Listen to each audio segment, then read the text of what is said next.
आतंकवादी को शंकराचार्य बना के घुमाने वाले प्रधानमंत्री मुख्यमंत्री को खड़ा कर दीजिए कटघरे पर। तुम राष्ट्रभक्त हो या आतंकवादियों के पोषक हो? प्रश्रय देकर मोदी जी, योगी जी देश विदेश में पुरी के शंकराचार्य बना के घुमा रहे हैं। नमस्कार, मैं रजनीकांत, आप सभी का बहुत बहुत स्वागत है। आज पूरे देश में श्री राम, अयोध्या, शंकराचार्य का विरोध और कांग्रेस का जो राजनीतिक स्टंट है, इन तमाम विषयों पर हम बात करेंगे। क्या कुछ चल रहा है पूरे देश में, क्यों नाराजगी है शंकराचार्य की, नरेंद्र मोदी पर क्यों हमलावर है, विपक्ष क्यों कह रहा है कि यह 2024 का मार्केटिंग स्टंट है, राम के नाम पर बीजेपी से भुनाने की कोशिश कर रही है ताकि लोकसभा चुनाव में वह जनमानस का जो है वोट बैंक अपने ओर खींच सके। इन तमाम विषयों पर हम बात करेंगे, मगर सबसे पहले हम जानते हैं कि शंकराचार्य पुरी के जो शंकराचार्य हैं, निश्चलानंद सरस्वती, आखिर उनका विरोध ही क्यों है, क्यों इतने तल्ख हैं, क्यों उनके तेवर इतने गर्म हैं और क्यों वो नरेंद्र मोदी को कहते हुए थक नहीं रहे हैं कि शासन तंत्र का अंत करने पर वो लगे हैं। उनका विरोध, उनकी जो नाराज़गी है, वो जो मैं सोशल मीडिया के माध्यम से, यूट्यूब चैनल के माध्यम से या गोवर्धन पीठ का जो यूट्यूब वीडियो जारी हुआ है, अगर उसकी हम बात करें तो शंकराचार्य का स्पष्ट नाराज़गी उन शंकराचार्य से है जिनको लेकर देश में नरेंद्र मोदी घूम रहे हैं। निश्चलानंद जी महाराज का कहना है कि जो व्यक्ति पुरी का शंकराचार्य बनकर घूम रहा है, उसके कभी कनेक्शन जो है हुर्रियत नेताओं से रहे हैं। कुल मिलाकर वो फर्जी है, आतंकी है। मगर नरेंद्र मोदी और योगी आदित्यनाथ क्यों प्रश्रय दे रहे हैं या उनके समझ से परे हैं। दूसरी बात, जहाँ तक बात प्राण प्रतिष्ठा की हो रही है, अर्धनिर्मित मंदिर में प्राण प्रतिष्ठा ना हो, उनसे राय मशवरा लेना चाहिए था। इन तमाम विषयों पर वो अब पूरे चैनल में काफ़ी मुखर होकर कह रहे हैं। बात तब की है जब पूरी तिथि को निर्धारित किया गया था, कहा गया था कि 22 जनवरी को रामलला का प्राण प्रतिष्ठा होना है।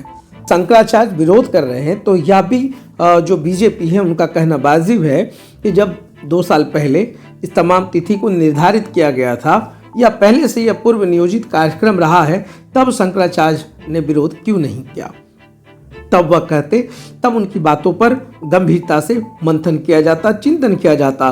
पुरी का शंकराचार्य काफ़ी महत्वपूर्ण पद होता है पूरे देश भर में। अगर सनातन धर्म की हम बात करें, हिंदू धर्म की बात करें, तो शंकराचार्य का जो पद होता है वो काफ़ी गरिमामयी होता है और हर कोई जो है उनसे राय मशवरा जरूर लेता है। जब इतना बड़ा धार्मिक कार्यक्रम हो रहा है, आयोजन हो रहा है, तो ऐसे में शंकराचार्य का एक एक बात जो है हर लोगों के लिए महत्वपूर्ण होता। मगर यह जब पूरी तिथि निर्धारित हो चुकी थी और जब हर कुछ एक भव्य आयोजन किया जा रहा है, इवेंट्स की तैयारी की जा रही है, पूरा देश जो है राममय हो चुका है, जो भी सनातन धर्म को, राम को मानने वाले लोग हैं, उनका जो आस्था है, उनका जो इमोशन, उनकी जो भावनाएं हैं, अब इस कदर बह चुकी है कि ऐसे में किसी शंकराचार्य का बयान अब उनके लिए मायने नहीं रखता है। क्योंकि हर कोई जानता है कि एक अथक प्रयास के बाद, जैसा यह दावा किया जाता है कि 500 साल के बाद अयोध्या में फिर से राम मंदिर, भव्य राम मंदिर का निर्माण हो रहा है, रामलला का प्राण प्रतिष्ठा होना है, और ऐसे में अब विरोध करना यह भी समझ से परे है।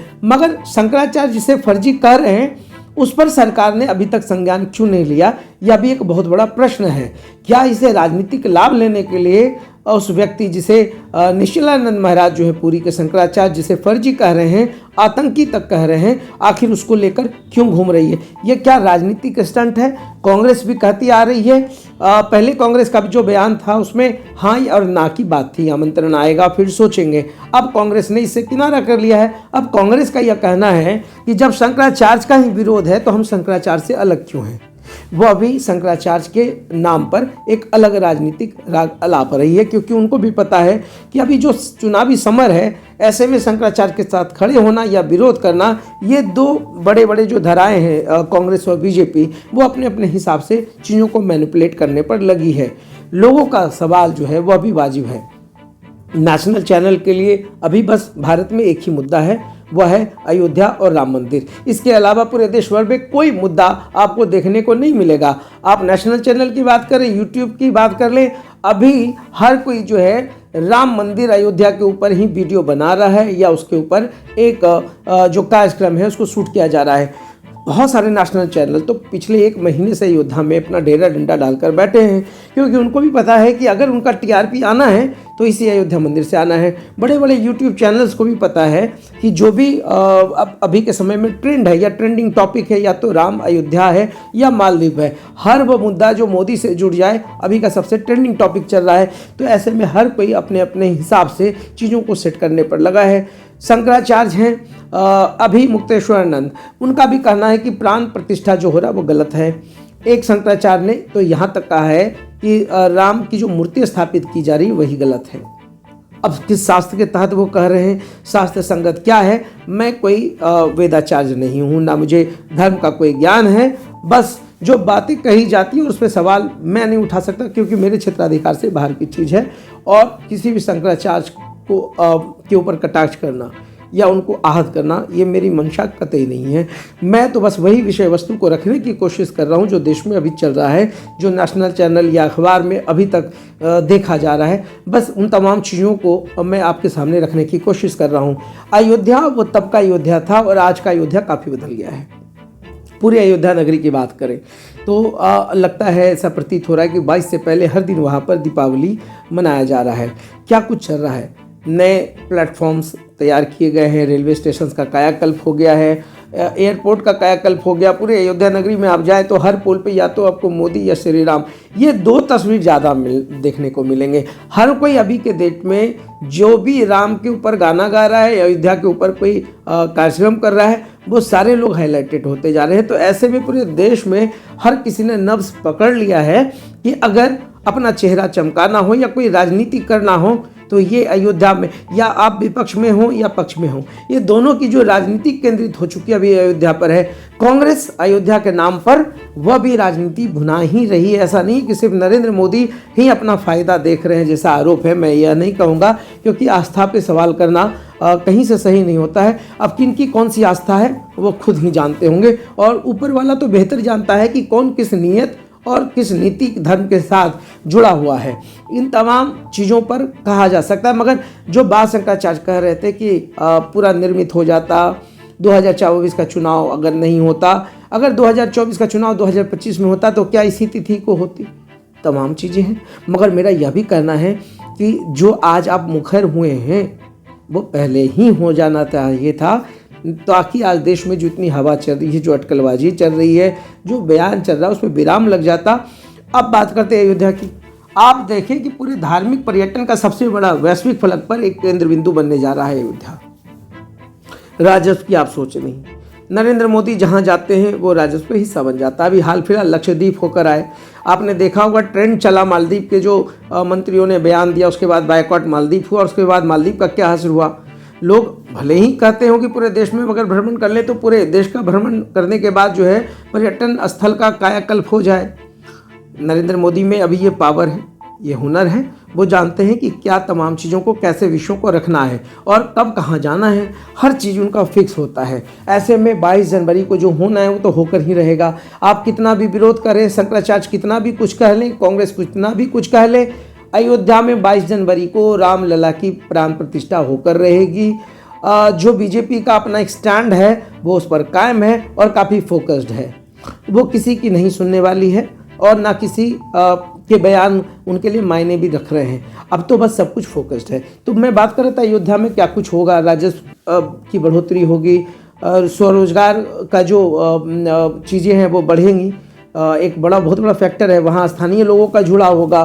स्थानीय लोग चाहे वो किसी भी धर्म से आते हों, स्थानीय लोग का जब रोजगार उससे बढ़ेगा, ठहराव की व्यवस्था होगी, पर्यटक आएंगे तो यह धार्मिक पर्यटन का बहुत बड़ा केंद्र बनेगा। हालांकि ज्योतिर्लिंग की बात करें या बहुत सारे अजमेर दरगाह की बात करें या बहुत सारे ऐसे धार्मिक स्थल हैं अभी भी पूरे देश भर में जो धार्मिक पर्यटन के लिहाज से काफ़ी विकसित है। आप चाहे नासिक की बात करें, त्र्यंबकेश्वर की बात करें, चाहे आप उज्जैन महाकाल की बात करें, चाहे वैष्णो देवी की बात करें, या चाहे आप अजमेर की बात करें, चाहे आप तमाम विषयों पर बात कर लें, हर जगहों पर धार्मिक पर्यटन एक बहुत बड़ा विकल्प के रूप में है और विदेशों में भी है। पर्यटन तो राजस्व का हिस्सा है। ऐसे में तमाम चीज़ें होने वाली है। अयोध्या का कभी कायाकल्प होगा। अब कांग्रेस जो है अपनी जो यात्रा है उनकी वो आसाम से शुरू हो चुकी है। राहुल गांधी यात्रा पे निकल चुके हैं, वहाँ से वो बयान भी जारी कर रहे हैं। हम शंकराचार्य के साथ होना भी चाहिए। पूरा देश शंकराचार्य के साथ है, मगर तब आप शंकराचार्य के साथ उस वक्त भी खड़े होते तो अब का जो मुद्दा है वो रिलेवेंट हो जाता और तमाम चीज़ें हो पाती।